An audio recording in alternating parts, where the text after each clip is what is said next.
got a new follower already. How about that? This is Dan Wisenhunt. I'm editor and publisher of Decatorish.com. With me is Hans Utz, our columnist. We're waiting on a couple of more folks to join in. George Cheedy and Alex are hopefully going to join us soon. Hans, how are you doing today, my friend? I'm doing well. I'm Great. doing well. I know the last show that we talked about testing positive for COVID, and That's I right. still am asymptomatic, and I'm 48 hours away from being out of quarantine. Oh, So good. Well, that's it's awesome. as good news as I could possibly expect. and Right? I got my COVID test back, and I'm negative. But thanks to you, I went and got it taken care of. So that is pretty cool. I'm glad we got a chance to do that.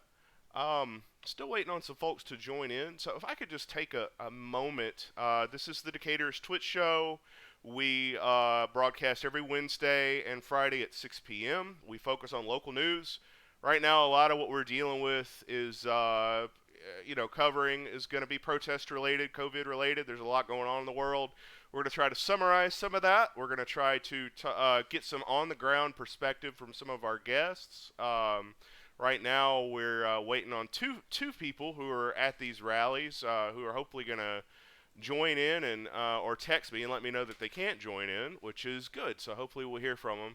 I wanted to just take a minute, if I could, and take a little moment of editorial privilege and talk about this monument, Confederate monument in downtown Decatur. It is has come under scrutiny again, and we have published an editorial calling for it to be removed. I've talked to some officials about it, and there's a lot of, well, it's not my problem, it's their problem, it's so and so's problem, and there's a lot of yeah, Alex. So Alex is going to join us in a bit, so that's great. Let me tell her. Perfect. Sorry to interrupt.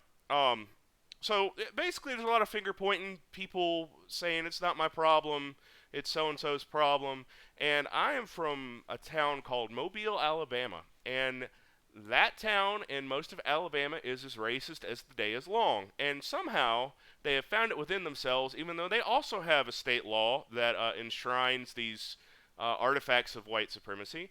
They have gone in at 2 in the morning with a truck and pulled them down, and they got rid of them. And the state's going to sue them, and that's fine. So my only point in making that is we can always say it's somebody else's problem. We can always say there's a law, or we could just take the truck to the square at 2 a.m. and pull it down and sort the details out later. I realize there is a state law against removing these monuments, but the law is racist, and it's meant to enshrine and uphold racist institutions. So, the people who fought for civil rights broke a lot of racist laws too, and they got us a lot. So I think it's not going to fix. Removing this monument is not going to fix systemic inequities within our justice system. It's not going to end racism. It's not enough, but it is beyond time to do what needs to be done and remove this monument and put it in a museum where it belongs, or a warehouse, or whoever wants to take it. I think it kind of says a lot that they tried to find an organization that would take this monument to house it and put it in a public place so it would comply with state law, and no one wanted it. So I mean, what do you do? Nobody wants it. I mean, the people don't want it. The people are the ones that pay taxes to keep this monument going. And if they don't want it, I think they should have their rights respected. So that's my little bit of soapbox for today. I promise I will not get into that too much. But Hans, you wrote a really nice editorial today, and you were talking about your privilege and how you are going to begin the hard work of educating yourself, educating your children, educating your community about some of the things that people are out there talking about right now. So I'm gonna work on getting Alex and George on. Why don't you talk to readers a little bit about that? So it's a great lead, Dan. I totally want to talk about the monument for half a second, Okay, great. if I can tackle that, and then I'll go into the editorial. Okay. Um, we talked about this last time, but I'm actually a veteran of the armed forces. I was in the Right. army for a few years, and I want to dispel this false equivalency between this monument and support for veterans and support for military and support for soldiers in the armed forces. Like I don't want to see any. I don't want to see monuments to our soldiers and fallen heroes come down. This particular monument in Decatur Square has nothing to do with that. It is a absolute testament to the lost cause mythology erected in the 20s with the very much intentional point to perpetuate this mythology about the South and the reasons why they fought the war. So it's kind of in many ways far more troubling to me than simple statues of Robert E. Lee, for example, or Confederate generals who at least arguably were soldiers. This is a straight up piece of lost cause propaganda nonsense. And it's offensive to me as a veteran that people would try to defend it on grounds of it's celebrating veterans. It's despicable. So I'm right there with you in the sense that that thing needs to come down. I do want to grapple though a little bit with the perspective that it would be a simple thing to take it down. And I'm going to take some issue with the city of Decatur, not the government, but actually the citizens in this case, around the approach that's been taken. And I think we have on our city council or our commissioners, two of them are a man and woman of color, and I think there's a lot of looking to them for absolution and permission Right. to take the steps necessary to wipe this out of Decatur's history. And I think I'm deeply troubled by that. What we're looking to people who are going to be much more at risk with taking those steps, much more threatened by any backlash that would come from that.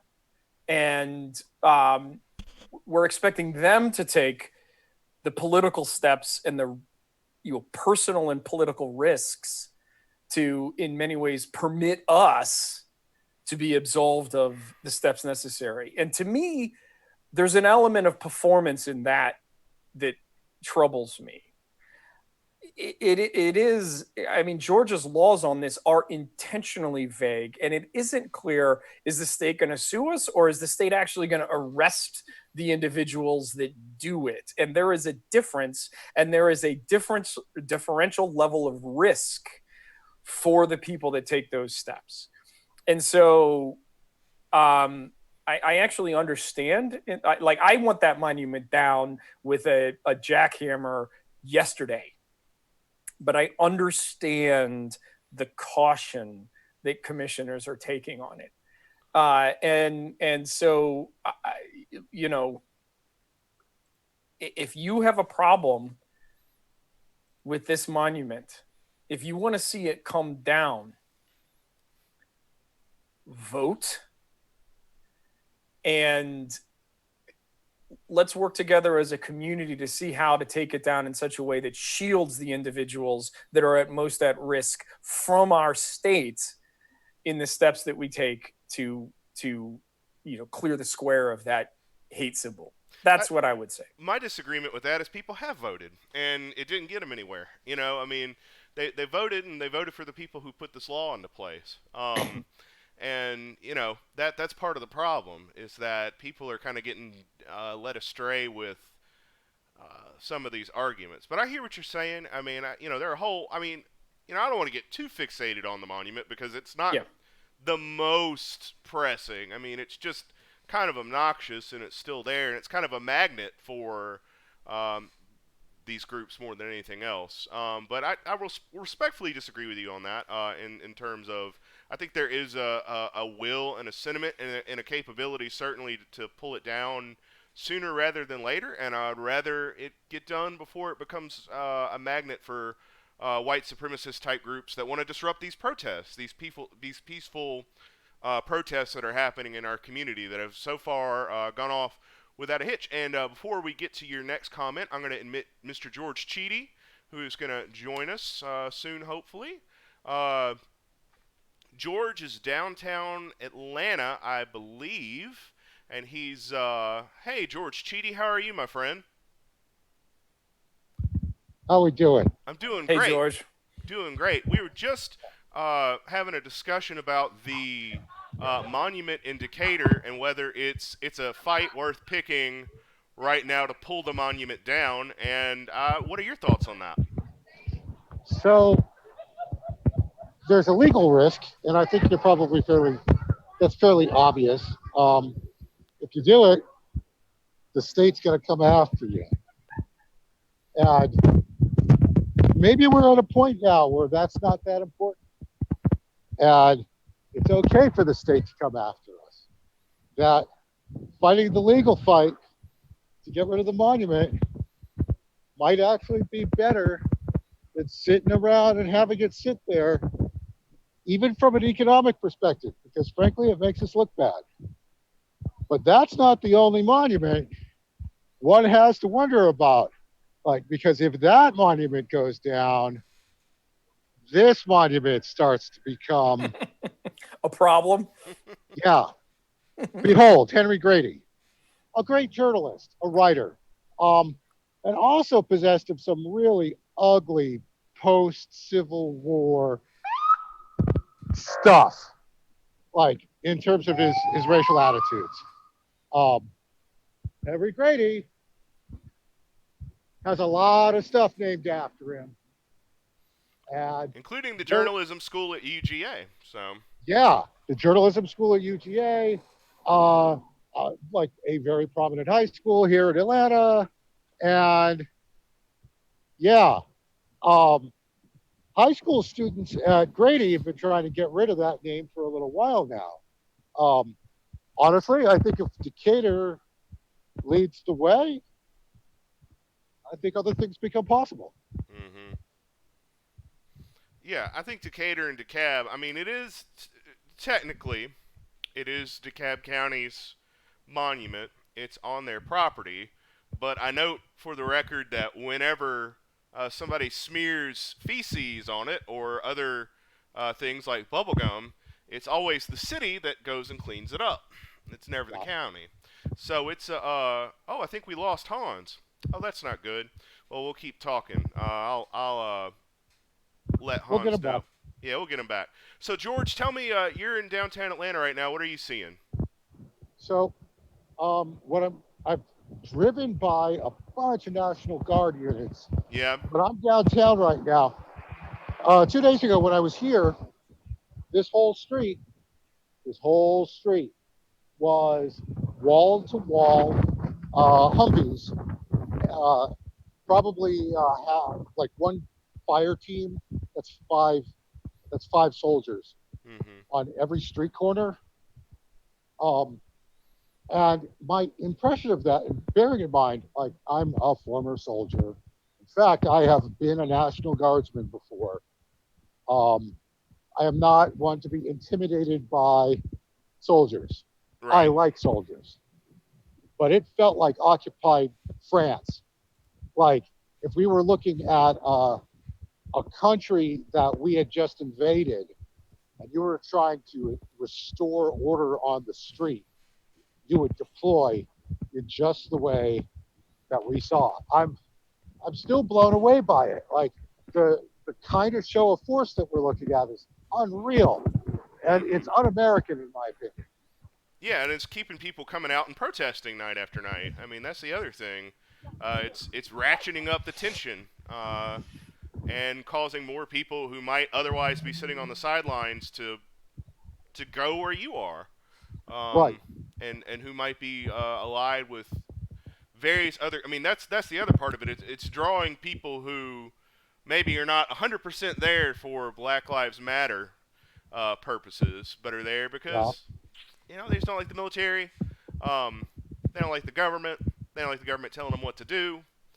So yeah, it's definitely like the curfews. It's a provocative action to have military on our streets performing law enforcement functions.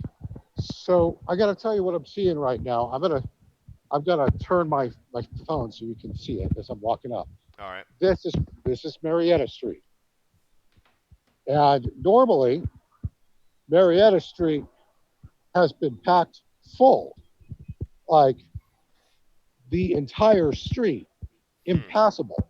The idea that there would be people driving down the street right now is unreal. Like it would not be happening, because there would be 5,000 people standing where those cars are going by. I don't know, but I'm wondering whether or not we're starting to see the end of all of this. Yeah. Just Maybe it's just early. well, Alex is. As soon as Alex joins us, she can give us the local perspective on it because she's gonna join in, but she wanted to listen to some more speeches and other information from today's. Maybe it's moving out of Atlanta to other locations, ones that aren't as heavily overrun with military personnel. Maybe that's it. Yeah. Maybe it's just that simple. Everybody's just decided to go somewhere else. Yeah. The only thing I could do is ask. Like I'll wade into the crowd in a little bit and I'll ask them, where is everybody? Yeah. Yeah. This is gonna sound like a stupid question, so Yep. don't take this the wrong way. But does the weather have any effect? Because it was raining a lot earlier, and Almost certainly. okay. I just didn't know if that was a. I mean, I know people are rain or shine about this stuff, but I just wanted to find out No, if that. no, they're not. No, they're not. Like, if we're amongst people who think they're going to get rained on, I bet that's depressed the turnout. Let's take a minute and talk to some of our Twitch viewers that have jumped in here. They're asking us some questions. Somebody points out that the monument was put up in 1908, not the 1920s. I don't know if I or Hans said that, but apologize for that that error. I am told. Somebody said there are grads of the UGA Grady School of Journalism petitioning to change the name of the school. Yes, I do know that, and have been for a while, I think. So I'm not sure what the holdup is there. And a word to the witch said, because of his position, Grady deserves credit for being an architect of Jim Crow. He was part of the propaganda arm. I would say that's generally true. Hans, you had a editorial today, and it was about a lot of the issues that are sparking the protests, which is sort of the institutional racism that we unintentionally perpetuate by acting, or in a lot of cases just not acting and not talking. Can you talk to us a little bit about your editorial and why you felt, because you called me like 10 times and you're like, Dan, I want to run this thing. It's important. I know you always want me to talk about budgets and stuff in Decatur, but that's not all I want to talk about. So I was like, fine, I'll run your column, Hans. I know it's important to you, and it was a good column. Thankfully, it worked out. It was a really good column. I had faith in you. I never lost faith in you. But it was something that people responded well to, I thought. Yep. I have the skills to pay the bills, Dan. That's right. So talk to me about what was behind it. Looks like George is. Hold on a second. Sorry. That's okay. Sorry, folks are starting to come through now. Oh, So Alex it's Brown is I was joining us. wrong. I was entirely wrong. There are a lot of people out here. Okay. You're just You on the found wrong him. side of the street. Yeah, they just have been marching. And Alex? I caught them just as they were coming back. Hello, can you hear me? Yeah, I can hear you just fine, Alex. It's good to talk to you. Alex Brown is our intern for the summer, and she is an Agnes Scott grad, and she is in downtown Decatur right now for a protest there. So, Alex, what's happening? Well, they just finished speaking. You turn sideways for us, Alex. Can you turn the camera in a different direction? Yeah, thank you. Yeah. Yeah, they just finished speaking. The organizer of the march, and they have taped a lot of cardboard signs over the Confederate monument. One of the main goals of this particular demonstration is to get the monument removed. So they also presented a list of demands to the state of Georgia to get the monument removed. I got you. How now? Is it? It's been going on since 4 o'clock today, Yeah, it started at 4 o'clock.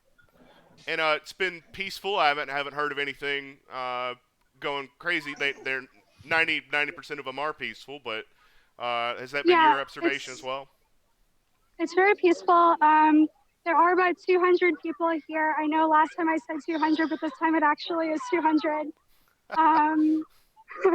Crowd estimates are hard, Alex. It's something that It's an art. it is an art, and I'll tell you a trick I learned as a reporter from a lady named Judy Johnson, and she was like, what you do is you go in a room and you count up the row of people, and if there are 10 people on a row, you go 10, 20, 30, 40, 50. That's a little bit harder at a protest, just because nobody's sitting down.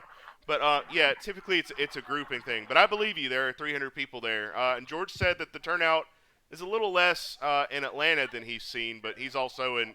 Yeah, I'm not so sure that's true anymore. George is saying It that's looks not true. pretty. Yeah, it looks pretty full there.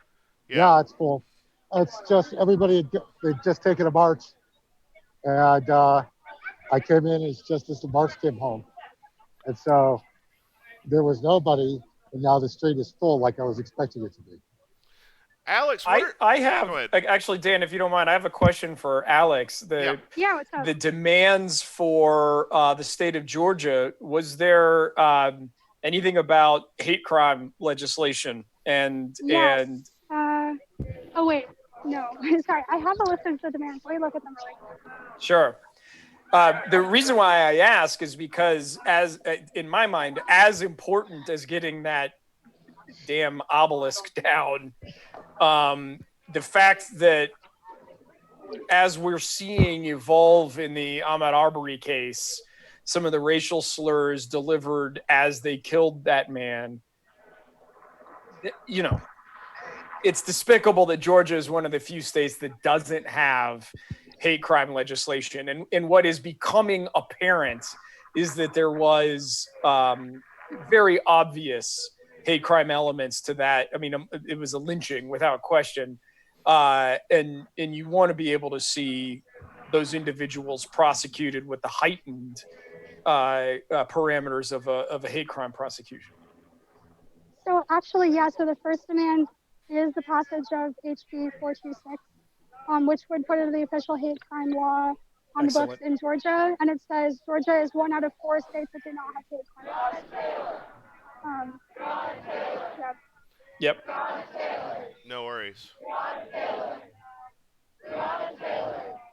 Is that from Alex or is that from George?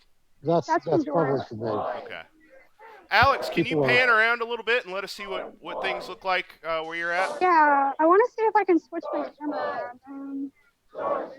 Tread carefully. So, Okay. yeah, so I'll try not to show people's faces, but we're here at the monument, and one of the action items that the organizers had us do, or had the protesters do, was put these handmade flags that say Black Lives Matter down around the monument, as they said, to beautify the monument and to make our own monument here, So that is what they did after the speeches. So, And there's this their is the monument currently. That thing looks much better than it did before. It's got a lot of signs, a lot of tape, and even the list of demands are just taped right up. There is some Sharpie defacing. I didn't see that happen, but. So, would you say it's pretty much concluded down there right now, Alex? Yeah, it's quiet. People are just kind of standing around chatting. It ended around 6. Were you able to talk to the organizer at all? I was, yeah. So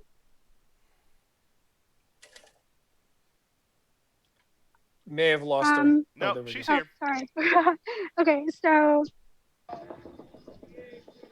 the organizer's name is Taylor Myrie. She's a recent graduate of Syracuse University. Okay. She worked with her mom, Sharice Myrie, to organize this in Decatur. she's also a 2016 graduate of Druid Hills High School. So this community means a lot to her, and she wants to fight for it. What have you been most struck by as you've covered? You covered one. Decatur. George. Sorry, somebody asked me a question. Okay. So, Alex, you covered the one Wednesday. You covered one today. You're going to cover one for us on Sundays. I'm told there's another protest in Decatur on Saturday. I don't know. If I don't have any details on that. What have you been noticing the most, or what has struck you? What observations have you made covering these events? I think people are just really persistent. Like, this all has been going on for over a week now in Atlanta. And even though the protests in Decatur have sort of just started this week, nobody is really tired or backing down. I think everybody is really persistent. And people are also not just protesting the death of George Floyd, but also so many others, including Breonna Taylor, who her 27th birthday is actually today. Oh, So wow. the demonstrators here made sure to recognize the fact that today would have been her 27th birthday if she was not killed in her sleep by police. Well, we appreciate you jumping in. If you want to hang out with us and talk a little bit, you can. If you need to get home, we understand as well. But I just wanted to brag on Alex for a little bit. She has been doing an amazing job for us as an intern. She's a little bit higher caliber in terms of she's not in school. She's graduated school. She's doing journalism for a living. But she has really just jumped in feet first into doing stuff for us on Decatur-ish, and she knows how to use WordPress, which is awesome. Helps me out a lot. So Alex, if you want to hang around, cool. If not, we'll let you go get some dinner. But we do appreciate you. Yeah, I'll stick around for a bit. Okay, great. George, what's going on with you? All right, so people are kneeling in silence, all in front of Centennial Park. Okay, By the way, can you hear me when I'm speaking like this? perfectly. All right, good. So people are kneeling. There's a particularly interesting group of folks across the street who look like they're in a huddle, and I think that might be medical support. Okay.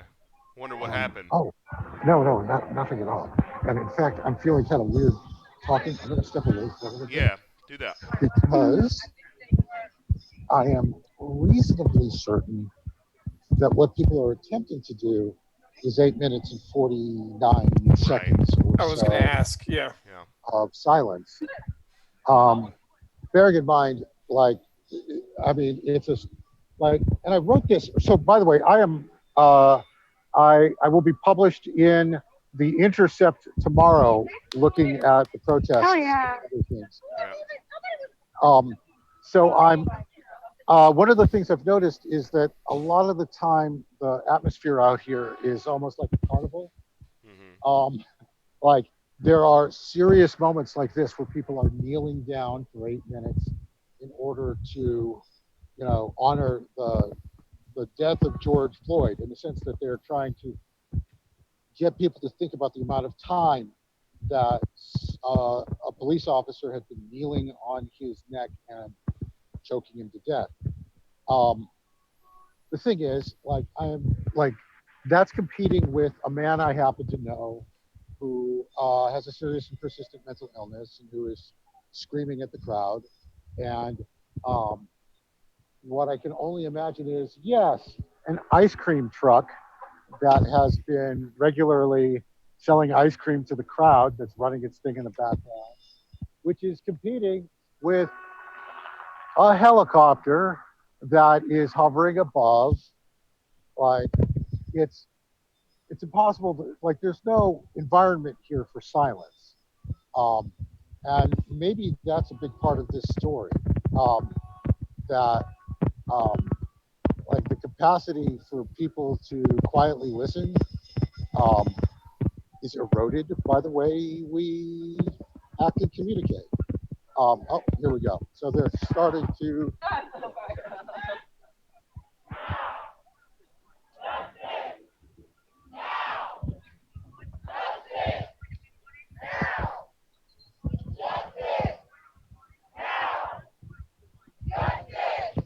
couple of things I want you to take a look at as we're here. So I'm going to put my mask back on because I'm back in the crowd. The crowd is multiracial. The crowd is conspicuously multiracial. I've been working on racial justice issues in the Black community for a long time, and 4 years ago, when we had another paroxysm of police-involved killing, the folks who were out in the street were all Black for the most part. For the most part, not entirely, but for the most part. That's changed. That has fundamentally changed. There are as many white people as Black people out here. And the thing I want to attribute that to is the Women's March. When the Women's March first emerged, it was also multiracial. Everybody came out. It was the mechanism of dissent. And then when there were follow-on attacks and deaths of young Black people, Black people came out to march, and there weren't as many white people, and the folks in the Women's March were excoriated for it. Like, well, hey, we were there for you. Why aren't you there for us? And so there's been a concerted effort over the last year or two for the predominantly white leaders of the Women's March to make inroads with Black activists in the Black community, so that at a moment like this, well, you get white people. What I think that uncovers an unbelievably important truth about the power and purpose of protest, George, right? That there's an element of spontaneity, but there is also absolutely an element of planning and community and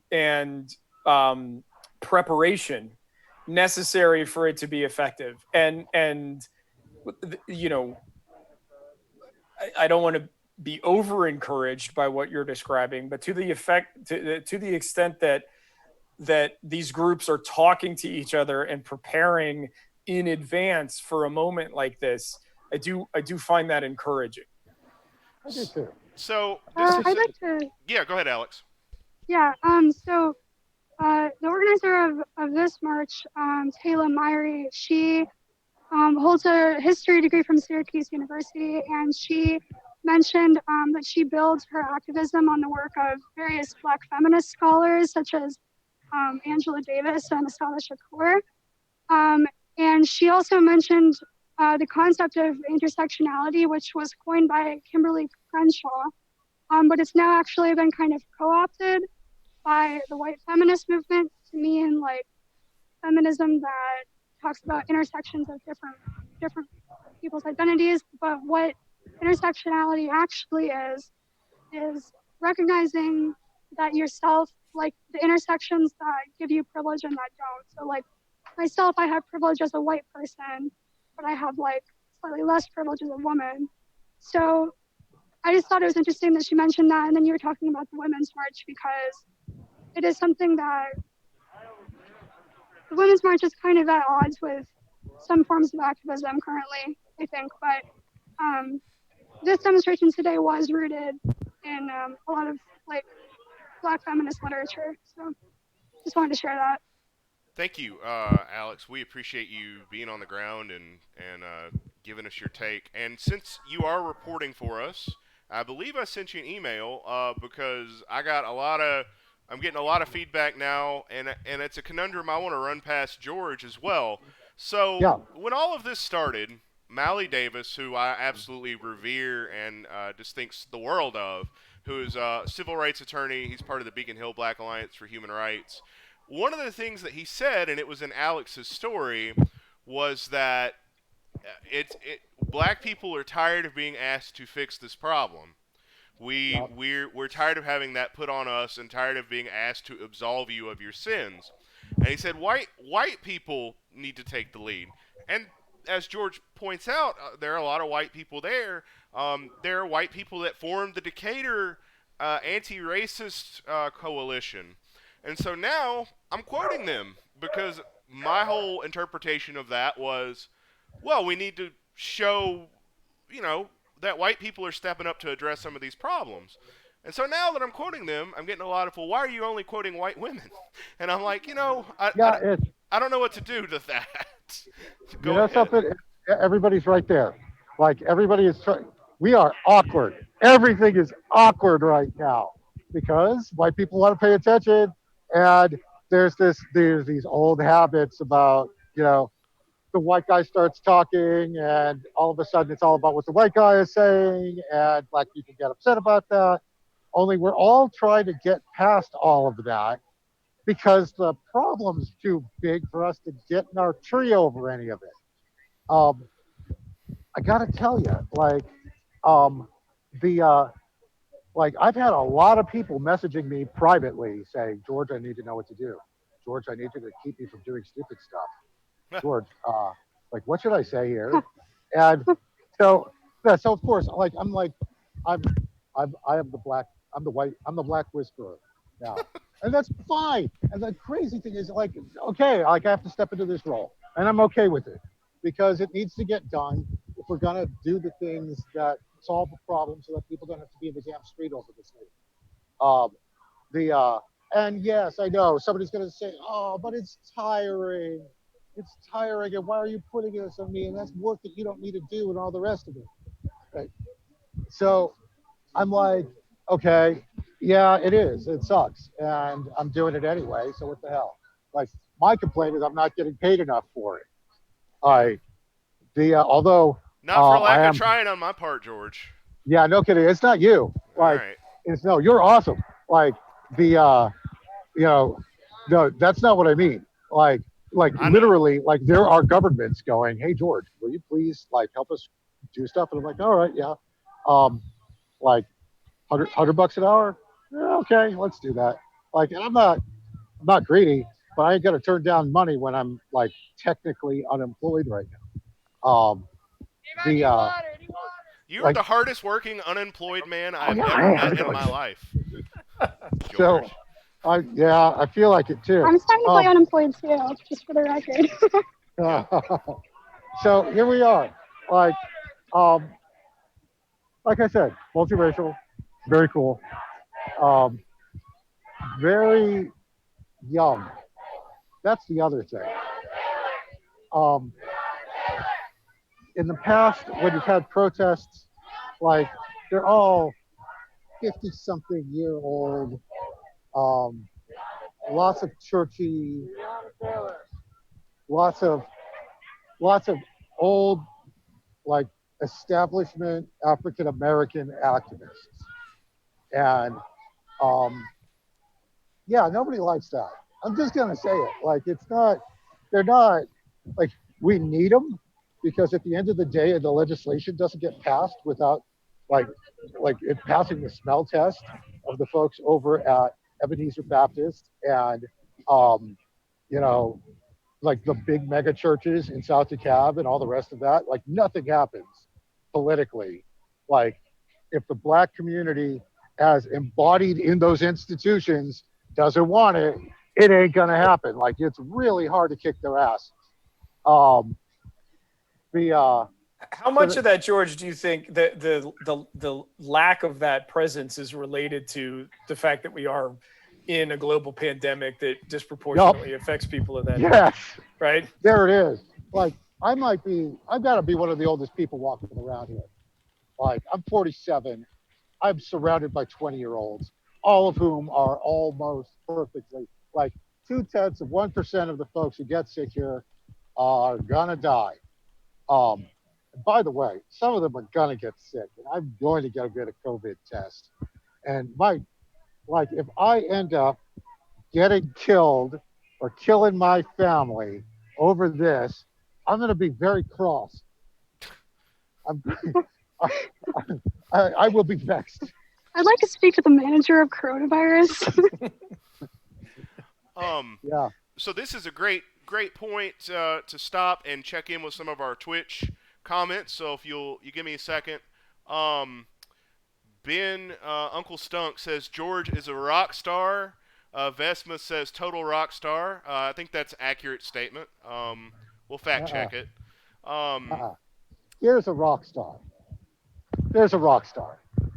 Rock star. That's the most rock star I've ever seen. Huey Mama, there's got to be pressure on the chair of the Senate Judiciary Committee to get that bill to the floor and the Senate when they reconvene in a week or so. I believe they mean the hate crimes bill. Yeah. And I don't know where does that? Do you know where that stands, George? I'm Yeah. not. What's so going on? it passed the House. Okay. It passed the House, I want to say a year ago, and it's been sitting in the state Senate. And the state Senate doesn't like it. And it's probably going to have to be redrafted. However, like the politics behind it have been completely unfrozen. Ralston wants it. He'll get it. They will find a way. Yep. Ralston is powerful enough to get something like that, to get 30, 40, 20 votes to pass something robust in the House. Like the Senate is actually the question. But given this, I'm not so sure that the political argument is fairly obvious. Pass this thing to get these people the hell out of the street. Like that's it. Like get the National Guard out of the street and back in the nursing homes where they've been doing COVID-19 sanitation so that old people who vote for Republicans don't die. Like that's the political argument. And it's a good one. Like, in fact, it's real hard for me to think of a better argument that would appeal to Republicans right now than like, if you let this keep going, you're going to kill your constituents. There's no backdrop to fall on that. I mean, the revelations in the Arbery case this past week completely undermine any other. Like, it's manifestly necessary in the face of what we're seeing coming out of Brunswick. And so, yeah, I tend to agree that you've got the political will of the folks that have the capability of pushing it. We'll probably see some changes to what's currently drafted, but I have hopes. Me too. The thing that I think is interesting is how much other politics may have been unfrozen by all of this. The NAACP, for example, wants basically everybody to do a citizens review board. I'm not sure I'm crazy about that idea, but it's something. B. Gwen, who represents Stacey Abrams' old district, is leading a group of 6 women of color who've made a proposal to create a state-level registry of bad cops. Like, so that if you get dismissed, seems like a no-brainer.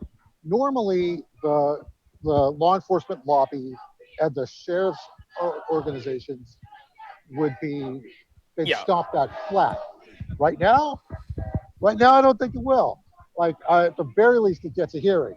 Like, I don't think anybody wants to be standing up and saying, yeah, that whole, like, you know, cops need their anonymity too. Like, nobody's going to make that argument in public.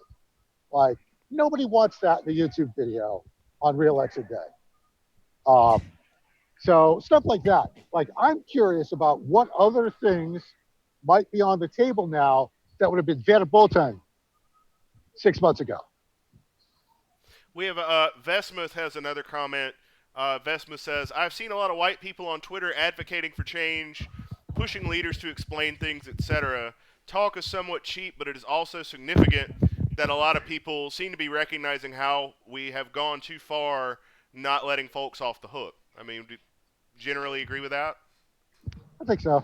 Yeah. I would agree. I think there's probably a lack of general. Indicators. Sorry, George. I think there's a lack of general awareness. Like, George, you're probably aware of this. Certainly, of having served, but in general, police departments have more poorly defined or less stringent standards of use of force and escalation than even active duty troops in a combat environment. Completely true. If you think about that, if you think what that means armed police officers facing peaceful civilians have less guidance on what steps they can take than does an 18-year-old infantry soldier in the middle of a battlefield facing down armed combatants. It's crazy. And so if I were to name something that needs to be on that list of things that need to be put in place, some standardized use of force and escalation parameters are top of that list. Good departments have them. I don't want to pretend like no cops have them. Atlanta's got them. Atlanta's got them. But clearly Minneapolis didn't, or at least they weren't enforced, right? And so that's how these things manifest themselves. It's not like, oh, there's one racist cop that's a bad cop. It's that the boundaries in which the officers are permitted to operate are not appropriately constrained.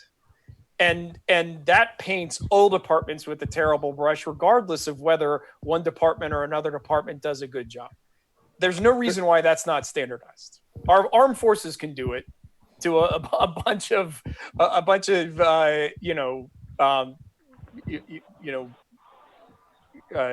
soldiers running through the forest. Alex, do you want to weigh in here? We haven't heard from you in a minute. Well, I think something really notable about this demonstration today was that the organizer did actually call for police abolition, or did it just say that she herself supports police abolition, and went in a little more into depth on how she believes that would be possible. Whereas the march on Monday didn't really give any pointers on, the leaders at least didn't really say anything about how we should move forward with the police department. That was more about the anti-racist education in Decatur. But this march was very much a better world is possible, that kind of thing. If I can ask, Alex, when you use the term police abolition, I've heard the term defunding. Abolition is a step further than that. Is it abolition or defunding? Yeah, so what the leader was saying is basically defunding is a type of reform that she sees as a step on the way to abolition. So defunding and demilitarization to this organizer are steps on the way to police abolition. And I think right now a lot of people are kind of hearing these terms for the first time. It's something that a lot of Americans are kind of reckoning with for the first time. So we got some questions. George, I got two specifically for you. The first one is from Huey Mama, and she says, my question for George is, I'm a white woman. What is the most effective thing I can do right now to help? Personally, I think you need to get in the street. No joke. If you want to help right now, my first instinct is we need your body in the street. And I say that because as long as it looks like protest can be suppressed by having enough National Guardsmen out there, every additional person that's in the street reduces the likelihood that there will be violence, believe it or not. It's easy to shoot 50 people. It's really hard to shoot 5,000. And the other reason I would want to see you in the street is so that you have the opportunity to interact with the people who are here, so that when other folks who are in your social networks that might not be in my social networks, although my social network is really broad, I know everybody. Evil laugh. Well, I wish that were me. Soon you will. By the way, I know Myrie. I met her yet 2 days ago. She's in the Intercept story. That's how I That's roll. awesome. That's Like, awesome. Okay, so you're on another level. I can't. I'm a bad man. I'm pretty. I'm king of the world. Um, Can I seriously, ask like, how you met her? say that again. Can I ask how you met her? How you involved her in that story? So okay, like that's actually an interesting story, and I want to finish. First, I want to tell like Yeah, your sorry, I didn't mean listener to interrupt like you. what. No, you're good. Like, uh, the other reason is that, to be perfectly blunt, black people tend to have a lot more black friends than white friends in their social networks and in their personal networks. White people tend to have fairly few African Americans in their social networks. But that means that the conversations that are happening there are spaces that I can't get into, but she can. And if she can speak with some sort of authority about what's actually going on here and not what the right wing ecosphere is saying is going on here, that's important because there are a lot of folks who think that every third person in the street right now is Antifa or a white supremacist or an anarchist or something, and not your kid who's a sophomore studying women's studies or engineering in college right now. Anyway, so that's that. Um, so I was walking up the street, not unlike I am doing right now. Like I'm walking up the street, fixing what's behind me. Only instead of an empty street, the street's emptying out because they're marching again. Instead of an empty street, there are 3 cars parked here. 1 car, 2 car, 3 car. 1 car, 2 car, 3 car. And they start doing burnouts. Like this was preceded by somebody trying to shoot a music video in the middle of the crowd. So music video, and then 2 muscle cars pull up and start doing burnouts. That's where this is coming from, by the way. Start doing burnouts in the middle of the street. And all of a sudden, the crowd goes, woo! And they surround the cars, and there's all this smoke coming up out of the ground right where we are. And Myrie is standing over by the cops with her hands on her hips going, what is wrong with all of you? Why? Why are you playing around? Like, are we here to break stuff or are we here to go and have a party in the middle of the street?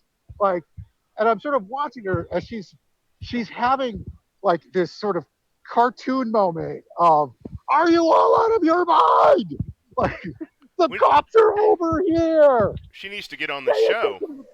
Sounds like. Yeah, I'm not above that. I may go and ask her later, like, if she wants to do this.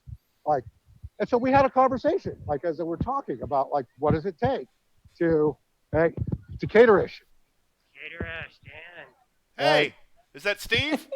That's Steve. Steve. Hey, Yeah. Steve, it's good to see you. Steve Eberhardt shot for us a few years ago. He's since moved on and shooting for other folks. It's good to see you. Stay safe. Yeah.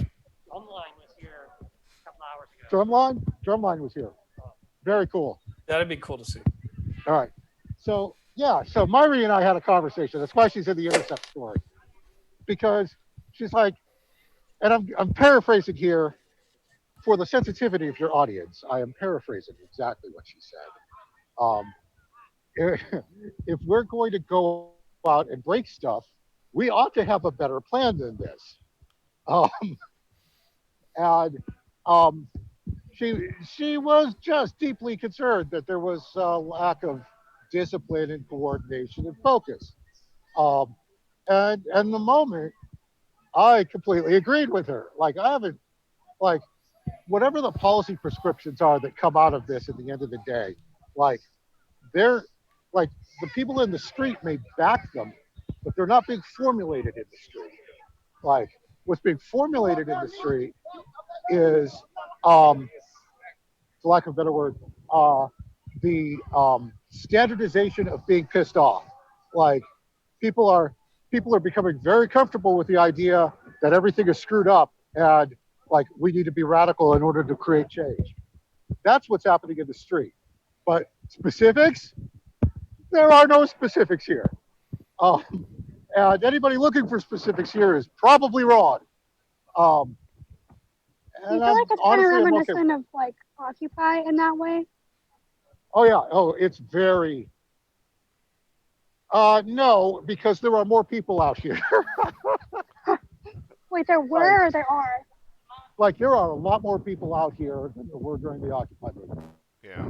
Yeah, I think this is like, honestly, like, I think these protests are like really different than what we've seen even like 2 years ago or something. Like, Yeah, people I are think it's on another unemployed. level. People are Yeah, unemployed. They have nothing to do. Yeah. They're pissed off. Yeah. That generally when revolutions start to happen is when people are economically stressed and they're pissed off. I was reading a really interesting article about the French Revolution, and they were talking about how what precipitated it wasn't actually total poverty. It was prosperity, but it was prosperity that was less than the generation that had preceded it.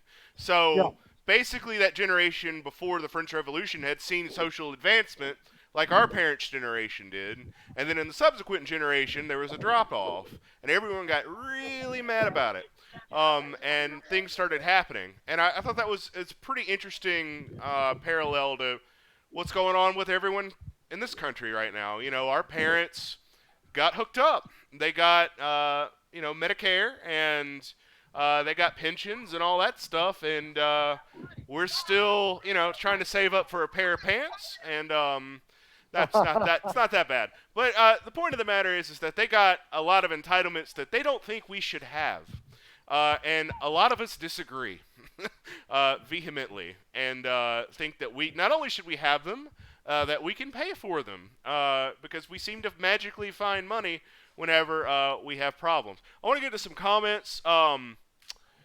Great job, Alex, from Lighty Money. I think police abolition is coming from a lot of organizers right now, and I think it's a really important conversation. Vesma says, abolish the police has different meanings across racial contexts. It leads to confusion. Many white people thinks it means no more cops, but that is not necessarily what is being advocated.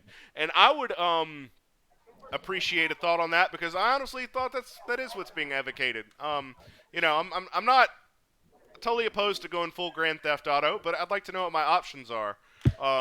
If you could show me the menu. I'll buy that. Like abolish the police. I've heard like a lot. The one thing that I think is consistent is that everybody wants the police to be judged by the same standards that everybody else is being judged when you're talking about use of force, or whether or not somebody should be subject to prosecution or criminal penalties or any of the rest of it. Like, it isn't even that they don't want cops to shoot people, strangely enough, although they do. Like, it's that if there's a question about whether or not such a thing is appropriate, that the standard for such a thing needs to be fair, and it needs to reflect the history of racism involved in policing in this country. That there are presumptions about what a police officer can do to a black person that are not made when that police officer is acting with a white person, and that both of those presumptions are too libertine, for lack of a better word, that they are too permissive to the police. Like, some people say, okay, the way to fix that is to get rid of street cops in the way that they are now, and Minneapolis is openly discussing getting rid of their police department as it is right now and replacing it with something else. And they haven't figured out what that something else is yet. But this is what I'm talking about when I say this may be a moment where things are unfrozen. Who would have had that conversation 6 months ago and been taken seriously? Right. Never mind, like the city council of Minneapolis saying, "Oh yeah, so we really need to look at this." I mean, really? Okay, all right. Well, I'm down. Let's see. Like, I'm good for an experiment. The data out of Minneapolis is pretty stark. I'm going to misquote it because I don't have the exact numbers in front of me. So take this as a ballpark, right? But I'm not that far off. It was something like 75% of officer-involved use of force was on something like 5 to 10% of the population, right? Like a very, very imbalanced. And the thing that was most damning was that it wasn't really correlative to crime at all, right? And that's the other thing that I think people have to understand, because there's this perception that well, when force is used, it's related to crime. And the reason why we have more officers is to reduce levels of crime. And all I can say to that is the data is pretty crystal clear. The correlation between numbers of officers and crime rate are not, it's just not, it's not there. Right. It's not there. There is some emerging social science suggesting that the police military, that's where we are now, the public police relationship. Cops. Yes. Like basically how well a community gets along with the police department and how many misconduct cases there have been has a significantly positive correlation with how much crime there is in the community as a causative relationship, as in, like too many cops means that people stop calling the cops because they're afraid that the cops are going to do something wrong, which means when there's an interpersonal dispute, people handle it themselves and you end up with a lot of shootings. And that explains statistically a significant amount of the crime that we look at when we're saying, oh, look at all the crime in the Black community. Well, yeah, you may have actually caused some of it. You didn't mean to, and I believe that. I don't think there's a police department in America that believes that they are creating crime by their policing behavior. I don't think there's one in America that believes that. I just don't think that they believe that they might actually be causing more problems than they're solving. That there's a big statistical argument that has to happen in more police departments. I'm a very strong believer in, you can't fix what you can't measure, and that you should be looking at numbers and looking at outcomes and being very holistic about that in order to figure out how to get at an answer. Well, this is a great point to start to kind of wrap it up. We're at an hour. We're going a little bit over, but that's okay. These discussions are great, and it's good. It's good video. It's good content. So I wanted to just give a special shout out to our paying supporters. I sent in. So when we Twitch streamed on Wednesday, we were at 27 followers, and my wife is managing the whole Twitch thing, but she tells me that I needed to get to 50 follows, and I would get magical internet things. So I sent an email to my supporters who I know will always step up for me. I've got almost 1,200 now. It's crazy. 1,200 people pay us money every month so I can pay people like George and Hans and Alex to go out and do all this awesome reporting for us. So I emailed them, and in the span of just a few hours, we went from, we were trying to get to 50, we went from 27 to 120 in the span of just a few hours. So they blew that goal way, way out of the water. So if there are any paying Decatur supporters that are watching this stream right now, I want to say thank you very much. You are making the work that we do and that George does and that Hans does and that Alex does possible. So we really appreciate that. If you are watching us and you want to participate in our next stream is going to take place on Wednesday at 6. We try to do it Wednesdays and Fridays at 6. We always try to have at least one guest. I have been very blessed this week to have had some really great guests. We're going to try to keep that rolling. Wednesdays and Fridays at 6, Decatur's Twitch. If you don't have a Twitch account and you want to participate, make one and give us a follow. I'm going to let each of you make some closing comments if you want to do that before we log off. And George, I'm going to start with you. Okay, so Black Lives Matter. Right on. I think we're going to be fine in the street. I am eager to see how this turns out in policy. That's my closing statement. Okay, street stuff's done. Let's actually go make some legal changes. Alex, what about you? Sorry, some fireworks literally just went off.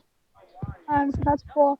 But yeah, today was really empowering, and it just made me really proud of the Decatur community. Echoing George, Black Lives Matter, and it was really great to be on Twitch today. I don't really have much else to say. Well, we hope you'll come and join us again. You've been great, and we really appreciate it. Hans, what about you? I think I would say, having kind of had a front row seat to a city operating, I get a little nervous when we talk about the abolition of police. I'm not super down with that. I am, however, down with, look, we have better civilian control over our military than we do our police, and that is a problem. And so, I am absolutely down with curtailing, overseeing, and right-sizing the police. I'd say it that way. And the to George's point around what the policy is that comes out of this, there are some pretty clear steps that we can take that we need to have the political will to take to fix a large number of the problems that we're seeing. And we need to see that standardized across the country. I know that there's some efforts underway with the House of Republicans to put some legislation together at a national level for policing standards. I'm keenly interested in seeing where that goes, because I think the devil is in the details, and that's the hard work of actually fixing the problem once folks are out of the street. I want to echo all of the above. Black Lives Matter. The monument needs to go down, and the Decatur Monument in the square needs to be removed quickly. I would also just, to our black readers and viewers and supporters, there are more of you now than there have ever been, and I am very honored and appreciative of that. And I want you to know that we are trying to be better for you. We care about you. You're our audience. We want to represent your interests. There are things that are both biases that I bring to the table because of my life experiences, and institutional biases that are reflected in our coverage sometimes. And that's not intentional. That's not an excuse. But it is not meant to hurt anyone. And if we have in the past not reflected your interests, I want you to know that we're trying to do better. I know you have been patient. We need to hear from you. If you have a problem with our coverage, if you want to see us do better, if you want to write a letter to the editor and tell us how we can do better so we can post it for our readers, let me know. Email me at editor@decatorish.com. My cell phone number is 404-542-2562. Again, that's my cell. It's 404-542-2562. I work all the time. Just ask my wife and child.